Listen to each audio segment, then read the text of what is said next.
For today's podcast, it's time for another board meeting recap, Dr. Smith. So thanks for taking the time to go through last night's board meeting with us. You bet. So, last night was kind of an interesting meeting. We'll go through this, but we had our standard agenda, of course. And then towards the end of the meeting, we got into a part deals with public hearing, or it is a public hearing. So we'll touch on that here in just a bit. You can explain what was going on and why that was necessary. So if you want, just take it away with consent items, or we can start maybe with good news. Let's hit on that. It's always good to start with some good news. So let's not forget that. So I'll just go through a list quickly. So we wanted to shout out the North High Huskies. We've got an all-city sports trophy that's been around since 1978. You get points for all your sports, and North High School won that for the first time. So a lot of pride out there in their athletic department. We talked about September being Student Attendance Month. And that's something this year, it's a little bit different. We always promote, of course, good school attendance, but this year there's a caveat along with that. We always want to remind people, make sure you're following the screening guidance for COVID. We want students at school, but if they're showing any possible symptoms, of course, we want to err on the side of caution and have them stay home. Helfrich Park, your alma mater for kindergarten through 8th grade, is going to be featured in an upcoming issue of Evansville Business Journal. They've got a partnership with Berry Plastics that I know you've been a part of that before. It's really actually, I've just observed Megan does a phenomenal job at Helfrich Park, and that partnership is really all hers. So and just to have those students get that incredible experience really is something for middle school students. We've got a Jrotc program here in EVSC that really has just been a growing program in the recent past, and they recently competed in Tennessee, and they won first place in one of the divisions along with 7 other awards. So a big shout out to them. That program is for all EVSC students that are interested. It actually takes place at Harrison High School. So kudos to them. And then also a big shout out to Andrea Husk. She's our cafeteria manager at Bosse High School.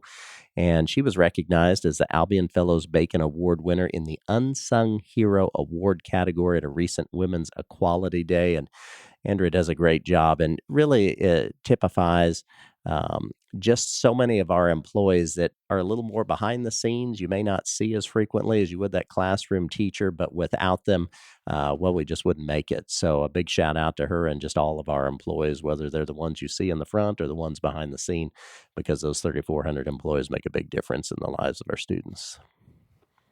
So with that being said, let's turn it back over to you then, Dr. Smith, and if you want to start us off with consent items. Certainly will.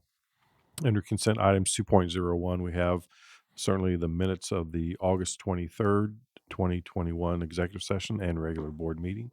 Moving on to item 2.02, consideration of allowance of payments, only $8.3 million this time. And I like it when those payments are lower. And that number really does fluctuate every time you and I go through this. Some 2-week period it's higher, sometimes it's lower. Right. This is actually coming off, I think it's the last payment that reflects the summer pay. Okay. And our workforce is down a little bit in summer, not as much as some might think. But that really is why that's a little bit less over that 2-week period of time. And really not unlike your own household budget. Some months just a little more expenses tend to come up. So you may have some different expenses from month to month. Clearly. And I think, as people know, we have 26 pays in EVSC, as most school districts do. So there are 2 months with a 3-pay month where those months are much, much heavier when it comes to our expenses. Moving on to item 2.03, consideration to approve grant proposals. We had 2 up for consideration. One was from New Tech Institute, and they were seeking money from the India First Robotics and Toyota to fund their robotics program. They've got a great robotics program at New Tech, and as you know, they are an IDOE STEM certified school. So we appreciate any help that charitable organizations give them to help that program continue to be first class. And then Dr. Stubbs took the Title I Basic Grant for approval last night. That is a non-competitive grant, and it's based upon your census data. Moving on then to item 2.04, consideration to approve program of studies. This is really somewhat unusual, as this is really, I think, impacting one student this particular time, but it's through the EVSC Early College High School program that is collaboration with Ivy Tech Community College. And Ivy Tech offers a course called Technical Math for completion of a certificate, I believe, in welding. And that, while it does meet IDOE standards, we currently do not have an EVSC offered math credit that aligns with that. So, by the board taking action to approve this to include it in her program of studies, then the student can receive the certificate in welding by completing the technical math class. So I think it's a win for everybody. And when you talk about program of studies, of course, you're talking about any class falls within that that's offered at the high school level. Our board has to approve those at some point because you're issued a credit in those courses. Correct. Then moving on to 2.05, consideration to approve the electrical distribution line easement with CenterPoint Energy for Oak Hill Elementary School. This really benefits Oak Hill because it takes one of the telephone poles out of the middle of a sidewalk, and then will also allow Oak Hill to be fed by two points or two separate directions in case of the power outage at Oak Hill. So it just builds in some redundancy, and it's a win to get the telephone pole out of the middle of the sidewalk. And we appreciate CenterPoint Energy for approaching us to do that work.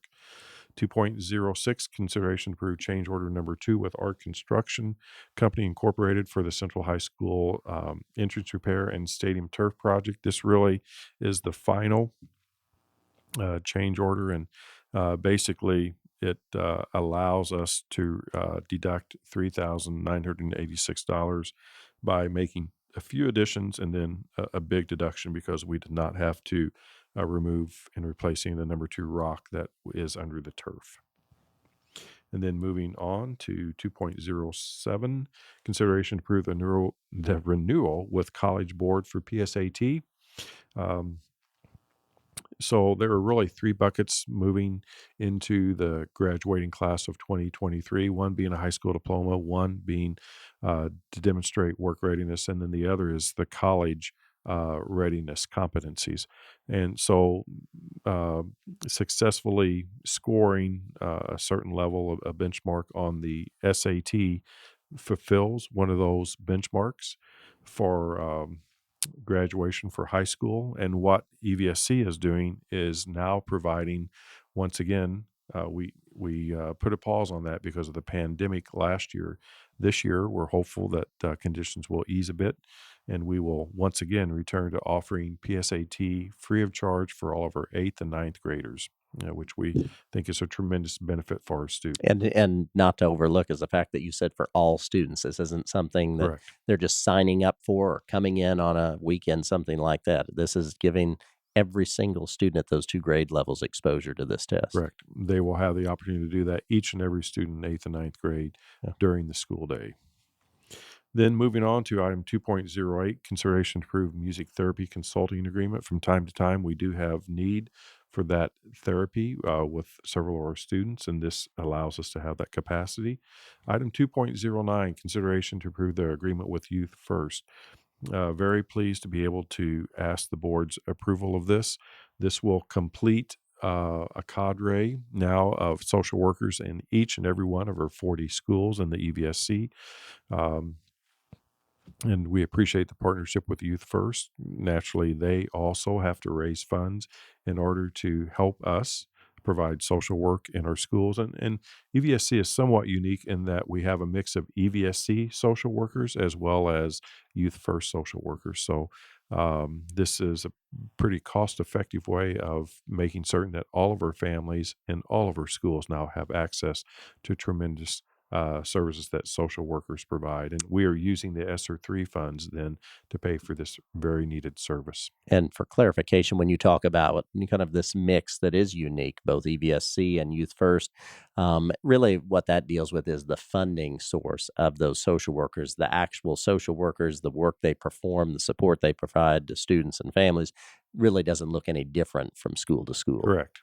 Yes, we don't expect it to look any different. Sure. And folks, I don't think families should be concerned. Is this an EVSC social Right. worker or Youth First social worker? The reality is that they are providing access to tremendous services that this community provides for our families. Well, and we're so fortunate for that student support team to have that counselor, school counselor, and social worker now in each school so they can really provide services for the students or to help support families who may need support as well. Absolutely. And then the last item under consideration for consent was the advised agreement with IXL, and that is a program that many of our teachers have found to be very beneficial for them. And actually, the initial contract was approved just in August, but because our enrollment numbers are up and has also shifted a few of our schools, then this reflects that the additional need because of some enrollment growth and some fluctuation. Okay, and that wraps up all of the consent items, and that takes us into, as you always say, kind of routine, the personnel recommendations. Now, personal recommendations are there for your perusal at your leisure. And we did hire a head softball coach, Justin Wilkie. So happy to have Justin with us. And will be now the coach at North High School. Okay, and just to clarify, too, when we look at that, there's certified, there's classified. Just in case you weren't familiar with that, certified refers to anyone with a teaching license. Classified are those positions that do not require a teaching license. So there's that distinction on that. And then moving on from personnel recommendation, action items last night. And you want to just summarize what this was, because this was a public hearing. It was conducted by our school attorney. But talk to us about why this was on last night's agenda. Certainly, we actually, in the action items, we had 5 action items last night. 3 pertain to public hearings, specifically for financial type of matters. Item 4.01 was specific to the school budget. So, state law requires us to have a public hearing specifically for the school budget for year 2022, and then also to incorporate the capital projects fund, which is for the years of 2022 through 2024. And then finally, for the bus replacement plan, which covers years 2022 through 2026. So that was one of the hearings that we had last night. We combined it also then with 4.02 and 4.03, since these are all financial public hearings. And Pat Shoulders, our attorney of more than 3 decades, I think did a masterful job of helping everyone understand what the purpose of the public hearings was for, as well as the format. And we alluded to this when we started about a month ago or so, that formal budget process for Right. approving the next budget for the EVSC. Yes. Item 4.02, there is always a requirement for a public hearing anytime you ask for additional appropriation. We needed an additional appropriation for debt service because once the debt schedule had been established and entered into Form 9 on the Gateway portal, which is where the public can go to access any of our financial forms, um, then we had an additional debt service schedule that came in after the deadline to post that. We do have the funds for this. We just frankly need the permission to spend the funds that we do have for this additional debt service. Um, so this is really, if we do it outside of the budget process, it's about a 6-week turnaround time. So we have incorporated this within our traditional budget process. And then finally, 4.03, public hearing on additional appropriation for the 2021 general obligation bonds, very apropos for what I just mentioned with the additional appropriation for debt service. So those 3 public hearings were combined, and individuals could speak on one or all 3 of those. We will enter into the record their choice. And we did have 5 patrons that came forward last night that spoke on the topics of the public hearing for 4.01, 4.02, and 4.03, and that will be reflected in the minutes and in the public record. And then 4.04 then is to adopt the additional appropriation and bond resolution for the 2021 general obligation bond. So that is a resolution that then was approved by the board last night.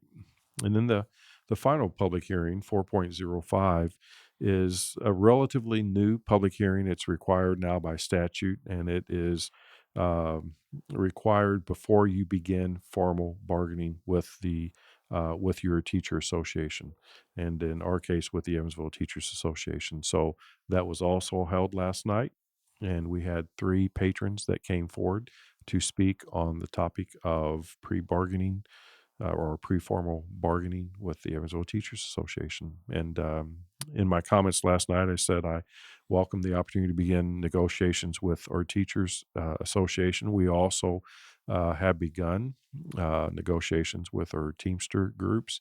We're required by state law to not have formal bargaining with our teachers association until September 15th.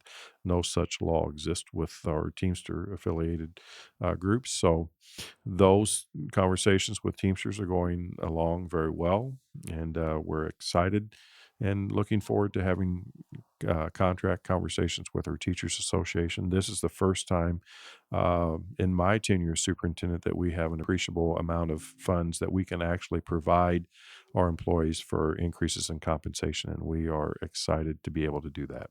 Definitely looking forward to that. And, I do think it's interesting. Of course, we throw around the term statute. That just means law, basically. But some people may have wondered, why wouldn't you start bargaining with your teachers earlier? But very interesting that law stipulates you can't do that. As anxious as we are to get started, you can't do it until you have Right. this hearing until September 15th. Then, Yes, that law was amended in the last decade, and it has a definitive start time as well as a definitive end time. And you can only formally bargain in that very narrow window of time. And that puts a lot of pressure on the district as well as the association. Um, I'm not going to suggest that I'm in favor of that particular law, but we will certainly abide by it. And I understand the intent is so that negotiations don't drag out over months and months and sure, months.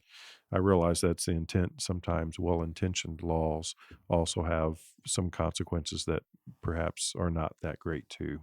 And one of those is, we want to simply put forward the best working conditions for all of our employees possible. That's why there's been a tremendous amount of work leading up to the September 15th start date.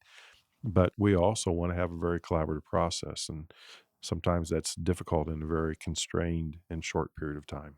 sure. Okay. Well, great way to summarize that. And really, that takes us to the end of the meeting. So, typically, we'll say kind of a routine meeting. This one was a bit different because of the requirement to have those public hearings, which went very well. So, I think the meeting lasted about an hour. We had a short session before for town hall, as we do before each school board meeting. So, appreciate those individuals coming in as well. And I think this is a wrap. So, appreciate you taking the time to go through and share your thoughts and recap on last night's school board meeting, Dr. Smith. My pleasure.